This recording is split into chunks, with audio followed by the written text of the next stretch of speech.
C'est une deuxième formation du genre dédiée aux auditeurs et managers propriétaires des risques venus de 5 ministères, notamment des ministères des Mines et de la Géologie, du Commerce et de l'Industrie, des Affaires étrangères, du ministère de l'Économie numérique et de la Poste. Initiée par l'Inspection générale de l'État en collaboration avec le PAGEF, projet d'appui à la gestion économique et financière, cette formation permettra surtout à ces acteurs de contrôle de réussir la conduite d'une mission d'audit interne selon les normes IA. L'objectif de la mission étant de permettre à l'administration ivoirienne de renforcer le contrôle et l'audit interne grâce notamment à l'élaboration d'une cartographie des risques et des plans d'audit basés sur les risques. Il s'agit d'amener les équipes des 5 ministères concernés à appréhender la finalité d'une mission d'assurance et son influence sur les objectifs de l'audit, identifier les objectifs et le périmètre de cette mission d'assurance,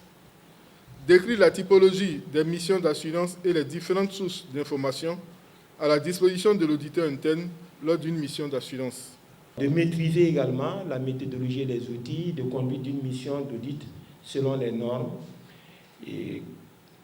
l'audit est une exigence,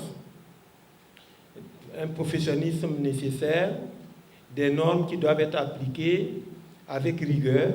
À l'ouverture de ce séminaire, le représentant du secrétaire général de l'Inspection générale de l'État a invité ses acteurs au professionnalisme afin de relever les défis de la modernisation de la gestion des finances publiques. L'inspecteur général tient à ce qu'on rappelle ses ambitions,